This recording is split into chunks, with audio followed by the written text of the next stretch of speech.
Ma'asyiral muslimin yang dimuliakan Allah Azza wa Jal, kita tahu bahwa hari ini banyak anak-anak muda yang salah kaprah ketika mencari idola. Tentu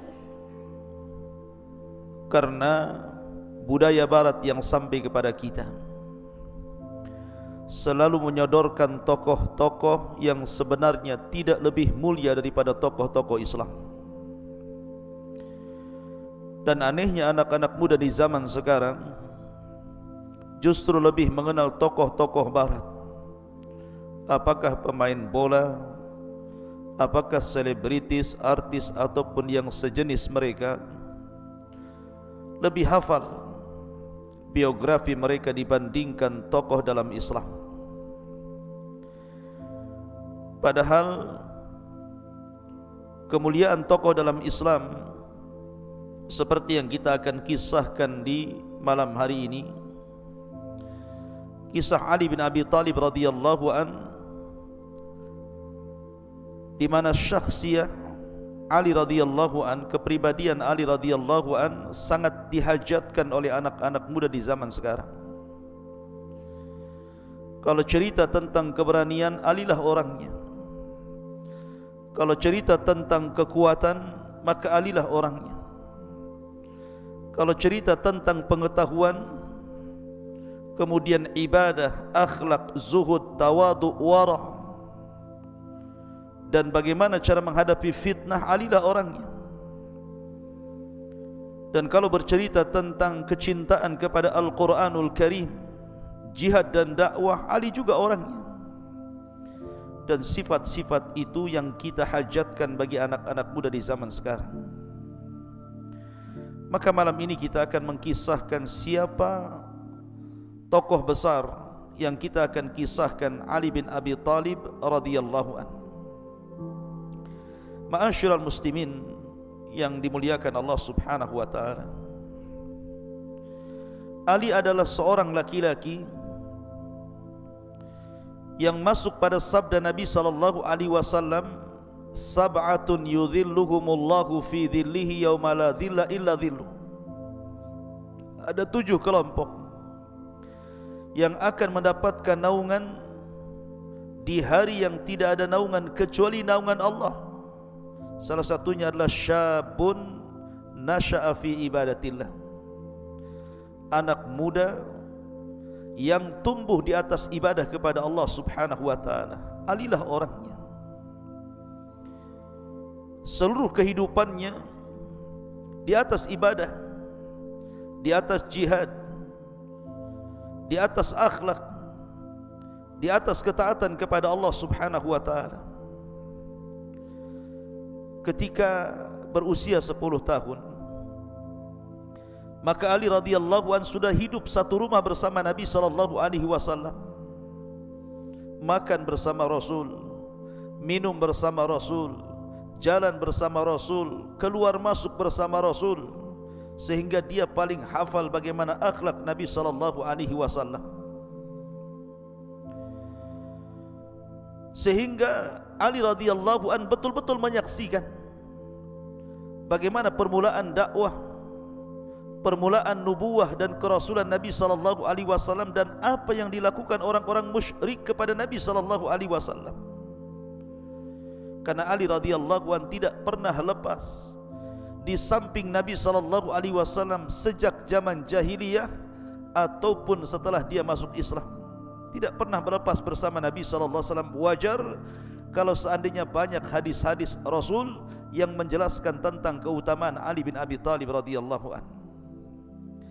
Ma'asyiral muslimin yang dimuliakan Allah Subhanahu wa taala, Ali adalah orang ketiga yang mula-mula masuk Islam dan yang keempatnya Nabi sallallahu alaihi wasallam. Karena ketika itu di permulaan dakwah tidak banyak orang yang masuk Islam. Hanya Abu Bakar Siddiq radhiyallahu an dari kalangan orang dewasa, kemudian Ali sendiri dari kalangan anak-anak, dan Zaid ibnul Harith dari kalangan budak. Itulah mula-mula masuk Islam. Dan yang keempatnya Nabi sallallahu alaihi wasallam. Ma'asyiral muslimin yang dimuliakan Allah Subhanahu wa taala. Makanya Anas bin Malik radhiyallahu an mengatakan, "Anna Aliyan huwa ibnul Islamil awwal." Kata Anas bin Malik radhiyallahu an bahwa Ali adalah anak Islam yang pertama kali sebelum yang lainnya. Bahkan Ali radhiyallahu an pernah berdoa di mana dia mengatakan, Allahumma inna nas'aluka syahadatan fi sabilik. Ya Allah, aku meminta kepadamu agar aku senantiasa mati syahid di jalanmu. Dan Ali radhiyallahu an diberikan usia cukup panjang, 63 tahun, sama dengan usia Rasul, dan dia habiskan usianya hanya untuk berdakwah, beribadah, berjihad, dan menyumbangkan seluruh waktu dan tenaganya untuk Islam.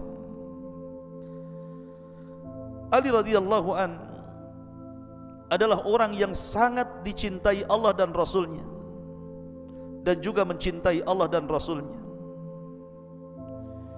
Dan dia dihadiahi Nabi SAW untuk menikah dengan salah satu putrinya, Fatimah bintu Rasulullah SAW. Makanya kalau seandainya kita mau berbangga, maka Ali layak untuk berbangga, karena Ali radhiyallahu an banyak memiliki keistimewaan baik secara nasab ataupun secara keutamaan. Siapa yang bisa menandingi Ali radhiyallahu an? Pamannya Ja'far sayyidus syuhada, pemimpinnya para syuhada. Istrinya Ali radhiyallahu an, Fatimah bintu Rasulullah sallallahu alaihi wasallam, sayyidun nisa'i fil jannah, pemimpinnya para wanita di surga. Kemudian anak-anaknya Hasan dan Husain, sayyidah syababi ahlil jannah, pemimpin anak-anak muda di surga. Dan dia sendiri adalah khalifatul Islam, pemimpin Islam setelah Abu Bakar, Umar, kemudian Uthman. Maka dialah yang pertama kali menjadi khalifah dari Bani Hashim. Kan Abu Bakar dari Bani Taim, Umar dari Bani Adi, dan Uthman dari Bani Umayyah, dan dia satu-satunya khalifah dari Bani Hashim. Bahkan dia adalah Hashimiyah dari segi nasab ibu dan ayahnya. Bahkan dia memiliki mertua Sayyidul Awwalina wal Akhirin, Sayyidul Anbiya'i wal Mursalin, pemimpinnya para nabi dan rasul, Muhammad ibn Abdullah salawatullah wassalamuhu alaihi. Maka siapa lagi yang bisa menandingi nasab Ali radhiyallahu an?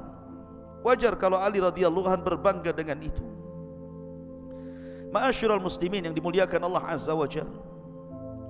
Bahkan kalau cerita keberanian, maka dia orang yang pertama kali melakukan mubarazah, adu tanding dalam peperangan, dan yang pertama kali berperang dalam Islam ketika perang Badar. Maka Ali radhiyallahu an ketika itu memegang bendera dari arah pasukan sebelah kanan. Kebiasaan perang dulu tentu ada mubarazah. Mubarazah itu artinya adu tanding, mana jagoanmu, ini jagoan saya. Maka ketika itu orang-orang musyrik Arab mengeluarkan beberapa jagoan mereka. Dikeluarkanlah Al-Walid ibn Uthbah ibn Rabi. Kemudian juga dikeluarkan yang lainnya, orang-orang yang memiliki kekuatan bagi orang-orang musyrik. Dan ketika itu Nabi SAW mengeluarkan Ali bin Abi Talib, kemudian juga Hamzah dan Abu Ubaidah ibnul Harith ibnu Ammi Ali radhiyallahu an. Dan yang pertama kali maju siapa? Ali, melawan Al-Walid ibn Utbah ibn Rabi, dan Ali berhasil membunuhnya. Dan dia orang yang pertama kali mubarazah dan berperang dalam umat ini. Dan itu menunjukkan keberanian Ali. Padahal Ali ketika itu usianya saat perang Badar masih 20 tahun. Subhanallah. Akan tetapi sudah mencetak sejarah. Ma'asyiral muslimin yang dimuliakan Allah Subhanahu wa taala. Ali radhiyallahu an masuk Islam ketika usia 10 tahun.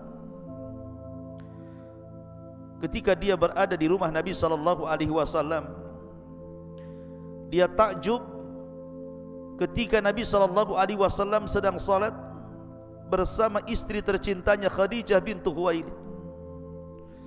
Kemudian dia bertanya tentang ibadah yang dilakukan Nabi dan juga Khadijah, artinya kenapa keduanya salat? Maka Nabi SAW menjawab bahwa inilah agama yang harus disampaikan kepada umatnya. Kalau engkau mau, masuklah ke agamaku, tetapi sembunyikan keislamanmu. Tapi ketika itu Ali belum mau menerima. Sampai akhirnya kemudian Allah bukakan hatinya. Kemudian dia pun masuk ke dalam agama Rasul. Ketika hendak menghabarkan keislamannya kepada ayahnya Abu Talib, maka Rasul melarang agar jangan menyampaikan keislamannya kepada ayahnya, cukup menyembunyikan saja. Sampai pada suatu waktu Nabi SAW mengajak Ali radhiyallahu an untuk salat di luar rumah. Kemudian ketika sedang salat bersama Nabi SAW, tiba-tiba lewat Abu Talib ayahnya dan melihat anaknya sedang salat bersama Nabi SAW. Akhirnya kemudian selesai salat, Nabi menawarkan Islam kepada Abu Talib. Tapi Abu Talib walaupun mengetahui agama Rasul di atas kebenaran, tapi dia menolaknya dan mengatakan, kalaulah bukan karena takut celaan manusia, tentu aku akan ikut agamamu wahai Muhammad. Kemudian Abu Talib bertanya kepada Ali radhiyallahu an putranya, ya bunai, madza taf'al? Wahai anakku, apa yang kau lakukan? Maka Ali radhiyallahu an mengatakan, inni usalli ma'an Nabi sallallahu alaihi wasallam. Aku salat bersama Nabi sallallahu alaihi wa ala alihi wasallam. Wallahi lan ada'u ma yaf'alun Nabi sallallahu alaihi wasallam. Demi Allah, aku tidak akan meninggalkan apapun yang dilakukan Rasul. Maka Abu Talib mengatakan, amma innahu lam yad'uka illa ila khairin. Wahai anakku, sesungguhnya dia, maksudnya Nabi SAW, tidak pernah mengajakmu kecuali kepada kebaikan. Falzamhu ya bunai, maka teruslah ikuti ajaran, maksudnya Nabi SAW. Maka sejak itu Ali radhiyallahu an senantiasa hidupnya dihidupi di atas ibadah kepada Allah bersama Nabi SAW, menghabiskan usianya, waktunya, umurnya hanya untuk membela dakwah dan menegakkan Islam. Ma'asyiral muslimin yang dimuliakan Allah Subhanahu wa taala, Ali radhiyallahu an memiliki banyak keistimewaan dalam Islam. Tetapi kalau kita bicara tentang sejarah Ali radhiyallahu an, tentu akan berbeda ketika kita bicara tentang sejarah Abu Bakar Siddiq radhiyallahu an, kemudian sejarah Umar bin Khattab radhiyallahu an, ataupun sejarah Utsman. Karena di zaman Ali ini di zaman fitnah. Karena di masa kekhilafahan Utsman ibn Affan radhiyallahu an, Utsman pun sudah saya jelaskan, di zamannya banyak fitnah. Artinya di akhir-akhir zaman Utsman itu banyak fitnah luar biasa. Terjadi peperangan, pembunuhan antara sesama kaum muslimin. Makanya kemudian sirah Ali radhiyallahu anhu akan berbeda dengan sirah Abu Bakar, Umar dan juga Utsman, karena di zaman Ali itu penuh dengan fitnah. Nanti kita akan jelaskan bagaimana liku-liku perjuangan Ali radhiyallahu anhu di dalam menghadapi fitnah ini. Karena di zaman Ali radhiyallahu anhu manusia terpecah menjadi dua. Ada manusia itu yang mereka ekstrim, ghulu, mengagungkan Ali radhiyallahu an sampai menuhankan Ali radhiyallahu an, seperti kelompok Sabaiyah, mengatakan kepada Ali radhiyallahu an, antal ilah, engkau adalah Tuhan. Maka Ali radhiyallahu an kemudian menghukum mereka dengan cara membakarnya. Tetapi orang-orang yang selamat dari pembakaran itu justru makin yakin bahwa Ali di atas ketuhanan. Karena Nabi SAW bersabda, la yu'adzibu bin nar illa rabbun nar, tidak diazab dengan api kecuali Rabb pemilik api. Tidaklah mengadab dengan api kecuali Rabb pemilik api, maksudnya Allah Azza wa Jalla. Idzan, kalau begitu, fal aliyu huwal ilah, Ali adalah Tuhan. Tapi kelompok yang lainnya justru merendahkan Ali, menghina Ali. Bahkan sebagian mereka mengkafirkan Ali radhiyallahu anhu, bahkan berusaha untuk membunuhnya, dan Ali pun mati syahid di tangan Abdurrahman ibn Mulzam. Bagaimana kisahnya nanti kita akan kisahkan semuanya. Tapi yang jelas bahwa malam ini kita akan menjelaskan beberapa hadis yang dikeluarkan Imam Bukhari dan Muslim ataupun yang lainnya, tentu hadis-hadis yang sahih tentang fadilah keutamaan Ali radhiyallahu anhu. Apa saja fadilahnya? Disebutkan dalam Sahih Bukhari, Nabi SAW mengatakan, innama anta minni wa ana minki. Ya Ali, sesungguhnya dirimu bagian diriku dan juga diriku bagian dirimu. Artinya ini menjelaskan keutamaan bahwa Ali radhiyallahu an bersama Nabi SAW tidak bisa dipisahkan. Siapa yang membenci Ali artinya membenci Rasul, dan siapa yang mencintai Ali artinya mencintai Nabi SAW. Bahkan dalam perang Tabuk, Nabi SAW tidak melibatkan Ali dalam pasukan. Kemudian Ali radhiyallahu an ketika itu datang kepada Rasul dan mengatakan, ya Rasulullah, apakah engkau harus meninggalkan diriku hidup bersama para wanita dan anak-anak? Biarkan aku terlibat dalam perang. Tapi Nabi SAW mengatakan, ya Ali, amma tarda antakuna minni bimanzilati Harun min Musa illa annahu la nabiyya ba'di. Ya Ali, ridhokah dirimu agar dirimu di posisiku seperti posisi Harun di hadapan Musa alaihi salatu wassalam. Akan tetapi tidak ada nabi sepeninggalku. Nabi SAW menghendaki dengan kata-kata bahwa engkau wahai Ali, ridhokah engkau wahai Ali bahwa engkau sekedudukan sama dengan Harun di tengah-tengah Nabi Musa. Di sini gara-gara hadis ini tersesatlah satu kelompok yang disebut dengan Syiah. Mereka menganggap bahwa ini wasiat kekhilafahan kepada Ali radhiyallahu anhu sepeninggal Nabi SAW, sehingga sebagian mereka sampai berani mengkafirkan Abu Bakar, Umar dan Utsman karena merebut kekhilafahan Ali setelah Nabi SAW. Mereka salah paham dengan hadis ini. Hadis ini tidak ada isyarat wasiat ke sana. Hadis ini tidak ada wasiat kekhilafahan Rasul kepada Ali radhiyallahu anhu. Ini yang pertama. Yang kedua, Nabi hendak menjelaskan keutamaan Ali. Dan yang ketiga, Harun tidak menggantikan Nabi Musa, karena Harun meninggal sebelum Nabi Musa meninggal dunia.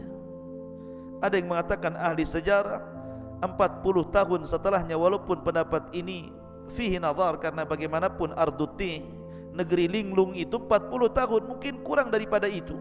Yang jelas bahwa Nabi Harun meninggal sebelum Nabi Musa, artinya Harun tidak menggantikan Musa.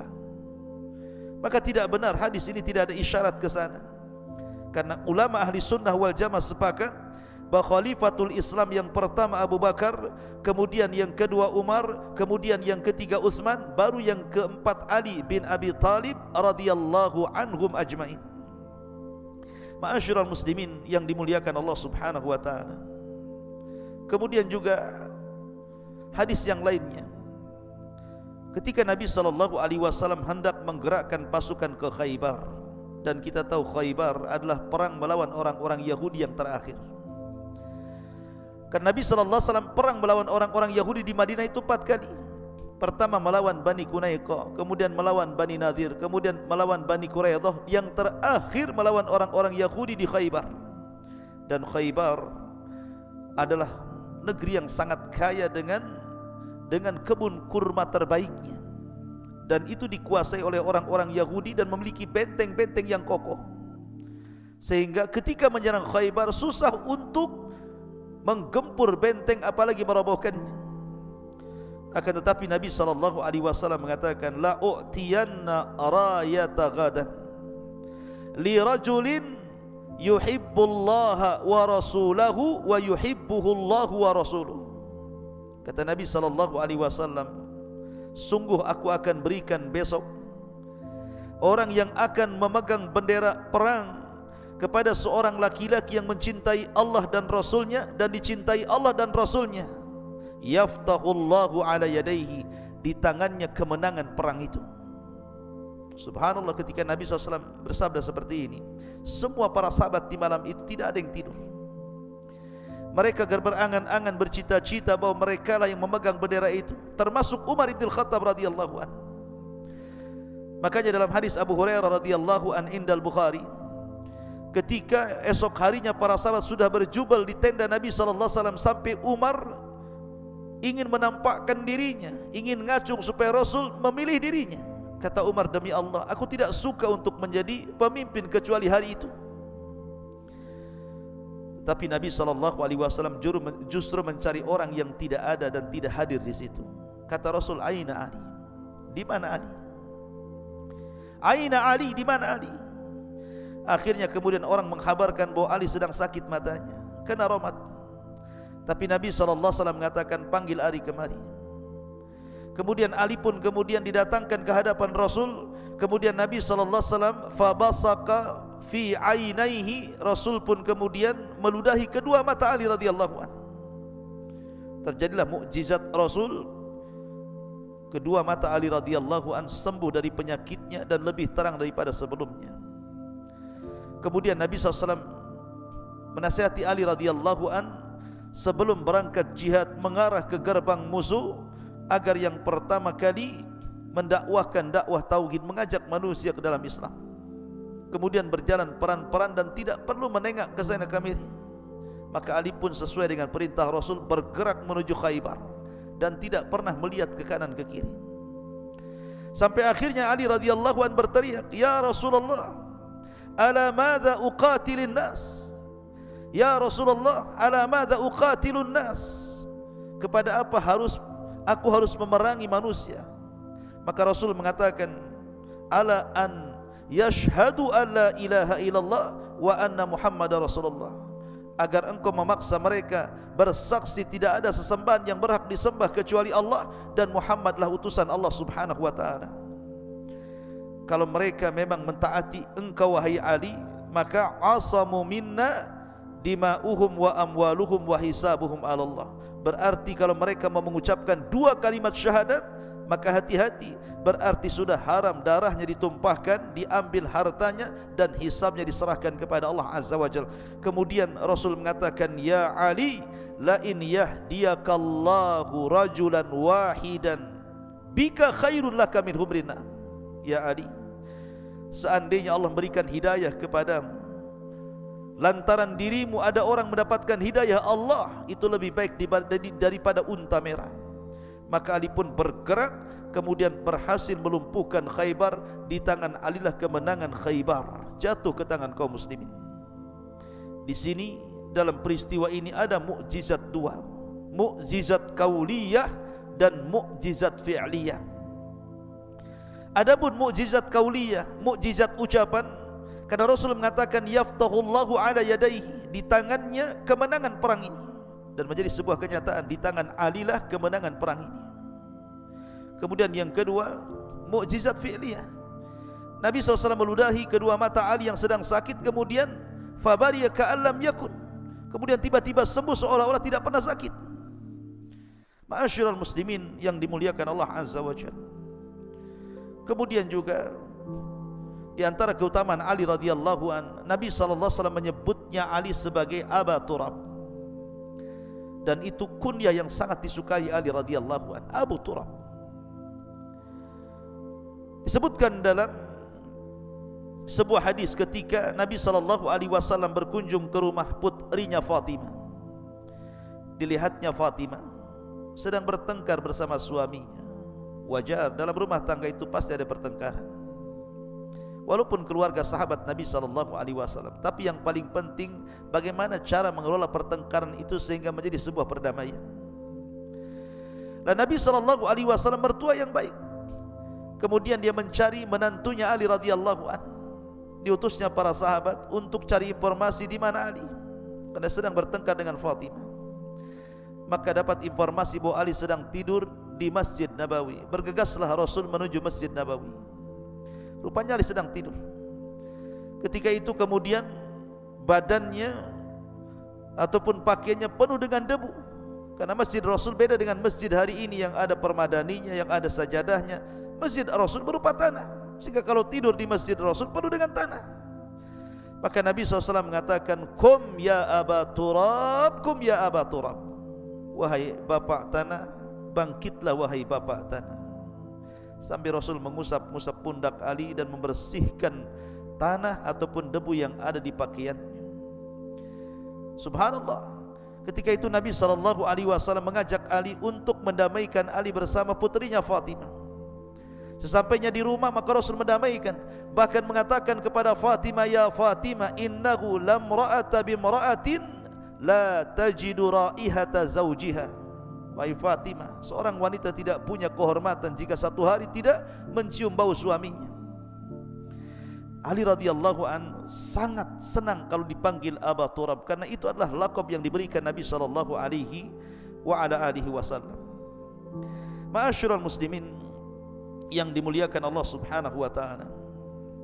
Juga disebutkan dalam Sahih Muslim ketika Muawiyah ibn Abi Sufyan berbincang dengan Sa'ad bin Abi Waqqas, dan kita tahu bahwa Muawiyah pernah bersengketa bersama Ali radhiyallahu anhu sehingga terjadi perang Siffin. Kata Muawiyah bin Abi Sufyan kepada Sa'ad bin Abi Waqqas, ya Sa'ad, ala tasubbu Aliyan, ala tasubbu Aliyan. Wahai Sa'ad, kenapa kau tidak mencela Ali? Maka Sa'ad bin Abi Waqqas kemudian mengatakan, la asubbu Aliyan, tidak mungkin aku mencela Ali. Kenapa? Karena aku pernah mendengar 3 hadis tentang keutamaan Ali dari Nabi SAW. Hadis yang pertama yang tadi saya bacakan, ya Ali anta bimanzilati Harun min Musa, ala tarda an takuna bimanzilati Harun min Musa. Ya Ali, ridhokah engkau untuk kedudukanmu sama seperti Harun terhadap Musa? Kemudian yang kedua, la'utiyanna rayata gadan, aku akan berikan bendera besok pagi kepada orang yang mencintai Allah dan Rasulnya dan dicintai Allah dan Rasulnya. Artinya Ali dicintai Allah dan Rasulnya, tidak mungkin aku mencela orang yang dicintai Allah dan Rasulnya. Kemudian yang ketiga, ketika turun ayat, Qul ta'alau nad'u abna'ana wa abna'akum wa nisa'ana wa nisa'akum wa anfusana wa anfusakum thumma nabtaghil fanaj'al la'natallah 'alal kadhibin. Maka Rasul kemudian memanggil Ali, Fatimah, Hasan, Husain. Kemudian Rasul mengatakan, Allahumma haula'i min ahli baiti, ya Allah, mereka adalah ahli baitku. Kata Sa'ad, tidak mungkin aku mencela Ali. Tentu kata-kata Muawiyah bin Abi Sufyan tidak bisa diartikan artinya Muawiyah menyuruh Sa'ad untuk mencela Ali. Bukan itu. Kita harus mentakwil perkataan Muawiyah kepada Sa'ad ini. Maksudnya, kata para ulama, Muawiyah bin Abi Sufyan ini maksudnya mengatakan la tasubbu Ali itu. Kenapa kau tidak mencela Ali? Maksudnya Muawiyah ingin mengatakan, tidakkah kau bicara dengan Ali wahai Sa'ad, dan menjelaskan kesalahan cara berfikirnya. Jelaskan kepada Ali bahwa cara dia berfikir salah, yang benar itu kami, gitu maksudnya. Atau mungkin ketika itu ada orang-orang yang mencela Ali radhiyallahu anhu di hadapan Sa'ad bin Abi Waqqas, kemudian diceritakan kepada Muawiyah. Kemudian Muawiyah mengatakan, kenapa kau tidak ikut mencela juga? Barulah kemudian dijelaskan 3 hadis ini yang menunjukkan tentang fadilah Ali radhiyallahu an. Kata Sa'ad, tidak mungkin aku mencela Ali karena dia memiliki banyak keistimewaan di hadapan Nabi SAW. Bahkan dijelaskan oleh Zaid ibn Arqam, ketika datang sebuah kaum yang sebagian mereka sudah tua-tua, kemudian bertanya tentang hadis Nabi SAW tentang kedudukan ahli bait. Salah satunya Nabi SAW mengatakan, udzakirukumullahu fi ahli baiti, ku ingatkan kalian, jagalah keluargaku. Kemudian mereka mengatakan, ya Zaid, apakah istri-istri Rasul termasuk ahli baitnya? Maka Zaid mengatakan, ya, istri-istri Rasul termasuk ahli baitnya. Kemudian siapa lagi yang termasuk ahli bait itu? Maka Zaid mengatakan, orang yang haram mendapatkan sedekah, Lalu siapa orang yang haram mengambil sedekah itu? Kemudian Zaid mengatakan, merekalah keluarga Ali, keluarga Uqail, keluarga Ja'far, dan juga keluarga Abbas, karena mereka semuanya termasuk ahli bait Nabi SAW. Luar biasa. Kemudian juga ada peristiwa yang menarik dari sirah Ali bin Abi Thalib radhiyallahu anhu. Suatu ketika di zaman Ali menjadi khalifah, ada seseorang yang berhajat karena sebuah kebutuhan, tetapi kalau meminta-minta dia malu. Dia ingat sabda Nabi SAW tentang larangan dan celaan orang meminta-minta. Akhirnya dia tulis permintaannya itu di tanah. Dia tulis di sebuah tanah di bumi bahwa dia sedang berhajat ini dan itu. Karena dia malu untuk meminta, ditulis kemudian di tanah keinginannya. Rupanya Ali radhiyallahu anhu lewat, kemudian membaca tulisan itu. Kemudian Ali radhiyallahu paham bahwa orang ini sedang berhajat kepada sesuatu tetapi malu meminta, maka ditulis di bumi. Maka Ali menggerakkan pasukan cari orang yang menulis di sini. Akhirnya pasukan disebar ke sana kemari. Akhirnya kemudian berjumpa dengan orang itu, dan Ali pun kemudian memberikan semua permintaannya. Luar biasa. Itulah karamnya Ali radhiyallahu anhu. Intinya bahwa kisah Ali ini masih panjang, ini baru muqaddimah. Bagaimana akhlaknya Ali radhiyallahu anhu, bagaimana ibadahnya Ali radhiyallahu anhu, bagaimana zuhudnya Ali radhiyallahu anhu, bagaimana kecintaannya kepada Al-Quran radhiyallahu anhu, bagaimana rumah tangganya bersama Fatimah, bagaimana keberaniannya dalam peperangan, bagaimana dia menjadi khalifatul Islam, dan bagaimana dia ketika menjadi khalifah, dan yang terakhir bagaimana wafatnya. Tentu ini sirah yang sangat panjang bagi Ali radhiyallahu an. Insyaallah kita sambung di lain kesempatan. Mudah-mudahan ada manfaatnya. Subhanakallah bihamdika, asyhadu an la ilaha illa anta, astaghfiruka wa atubu ilaik. Allahu ta'ala. Assalamualaikum warahmatullahi wabarakatuh.